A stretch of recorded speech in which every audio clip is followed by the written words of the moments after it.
உலகத்திலே உன்னதமான உறவு நட்பு என்பார்கள். உணர்வுடன் சங்கமித்த ஒரு கருப்பொருளே நட்பு. அப்படிப்பட்ட நல்ல நட்பை நாம் எப்படி அடையாளம் காண்பது? நீங்க கீழே விழுந்துட்டா முதலில் சிரிச்சிட்டு அப்புறம்தான் தூக்கி விடுவாங்க. அவசரமா போன் பண்ணும் போது எடுக்கவே மாட்டாங்க. முக்கியமான வேலையில் இருக்கும் போது போன் பண்ணி இன்சை பண்ணுவாங்க. சத்தியமா உங்களை கமிட்டாக விட மாட்டாங்க. கடைசி வரை அவங்க முகத்தை நீங்களும் உங்க முகத்தை அவங்களும் பார்த்துக்கிட்டு இருக்க வேண்டியதுதான். உங்களோட அசிங்கமான போட்டோவை போஸ்ட் பண்ணி டேக் பண்ணுவாங்க. நம்ம வீட்டில் இருக்கிறவங்க அந்த உருப்புடாதவன் கூட சேராதன்னு சொல்லி இருப்பாங்க.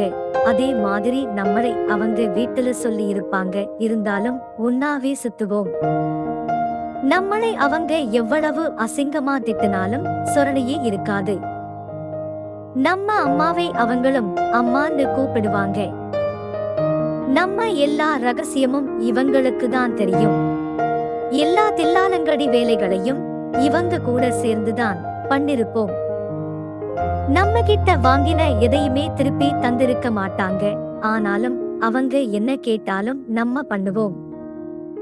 அவங்களுக்கு தனி இலையில சாப்பாடு போட்டாலும் நம்ம இலையில எடுத்து சாப்பிடுவாங்க. நமக்கு ஏதாவது பிரச்சனைனா முதல் ஆளா வருவாங்க. சில நேரங்களில் பிரச்சனைகளை கூட்டிக்கிட்டு வருவாங்க. நம்ம பிறந்த நாளை மறந்துட்டு 2 நாள் கழிச்சு கால் பண்ணுவாங்க. ஆஸ்கரே வாங்கிட்டு வந்து நின்னாலும் எந்த கடையில வாங்குனன்னு கிண்டல் பண்ணுவாங்க. நீங்க பெரிய அதிகாரியாக இருந்தாலும் பெரிய செலிபிரிட்டியா இருந்தாலும் சரி, கால் பண்ணா நாயேனுதான் ஆரம்பிப்பாங்க. உங்க வீட்டு நிகழ்ச்சிகளுக்கு உன் நண்பன் வரலையான்னு உங்க சொந்தக்காரர்கள் கேட்கும் அளவுக்கு நம்ம குடும்பத்துல ஒருத்தனா இருப்பாங்க. எந்த இடத்திலும் நம்மள விட்டு கொடுக்க மாட்டாங்க.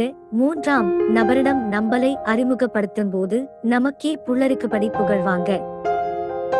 எந்த விஷயத்திற்கும் பாராட்ட மாட்டாங்க. தவறு செய்தால் முதலில் சொல்லி திருந்துவாங்க. நம்ம அம்மா அப்பா செல் நம்பரை மனப்பாடமாக வைத்திருப்பாங்க. நம்மளை பற்றி வீட்டில் போட்டு கொடுக்க. நீண்ட நாள் கழித்து ஏற்படும் சந்திப்பு கூட நேற்று சந்தித்தது போல் உணர்வை தருவாங்க.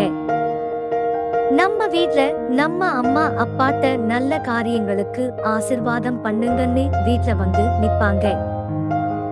அவங்களுக்கு எந்த கெட்ட பழக்கம் இருந்தாலும் அதை நம்ப முயற்சி செய்ய அனுமதிக்க மாட்டாங்க.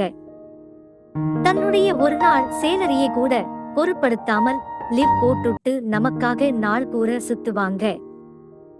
முக்கியமா நம்ம ஒருவர் மீது வைத்திருக்கும் மரியாதையை அவங்களும் வைத்திருப்பாங்க. நம்முடைய ரசனைகளை நன்கு அறிந்து வைத்திருப்பாங்க. நமக்கு ஒரு விஷயம் செய்ய முதலில் தைரியத்தை கொடுப்பது அவர்களாகத்தான் இருக்கும். நாம் வாழ்க்கையில் முன்னேற அவர்கள் அதிக அக்கறைப்படுவார்கள். தோல்வியில் அவர்களுடைய அணைப்பும் ஆறுதல் மட்டுமே உங்களுக்கு உற்சாகம் தரும். ஒரு நாளில் 7 முறை டீ குடிக்க கூப்பிட்டால் கூட சலித்துக் கொள்ள மாட்டாங்க. கூட வருவாங்க. சண்டையிட்டாலும் 24 மணி நேரம் கூட தாண்டாது அந்த இடைவெளி. பிந்தி பான்சர் செய்து ஐக்கியமாயிடுவாங்க. இவர்களிடம் எந்த கிட்டும் எதிர்பார்க்க முடியாது. முக்கியமாக நண்பர்கள் தினத்தன்று நம்மை மறந்து இருப்பார்கள். அல்லது அந்த தினத்தையே மறந்திருப்பார்கள். சில பேருக்கு சூர்யா தேவா மாதிரி நண்பர்கள் அமையும். சில பேருக்கு பார்த்தா மாதிரி நண்பர்கள் அமையும். எப்படி இருந்தாலும் சமாளிச்சுதான் ஆகணும். இவங்களை நம்ம நண்பன்னு சொல்ல மாட்டோம். நம்ம கூட பிறக்காத அண்ணன் தம்பி அக்கா தங்கேன்னு உறவு முறையோட பாக்குற அளவுக்கு நம்ம வாழ்க்கையிலே ஒரு அங்கமா இருப்பாங்க. நம்மளோட சந்தோஷம் துக்கம் எல்லாமே அவங்களுக்கு தெரியும். நம்ம கஷ்டத்தையும் அவங்க கிட்டதான் பகிர்வோம். நம்மளோட எல்லாரோட வாழ்க்கையிலேயும் இப்படி ஒரு கேரக்டர் இருக்கும். அவங்களெல்லாம் நண்பர்கள் இல்லை, கடவுள் நமக்கு தந்த பொக்கிஷம்னு தான் சொல்லணும். நண்பர்களே, இது போன்ற விஷயங்கள் பிடித்திருந்தால் உங்களுடன் பகிர்ந்து கொள்ள எங்களுடைய யூடியூப் சேனலை சப்ஸ்கிரைப் செய்யவும். நன்றி, வணக்கம்.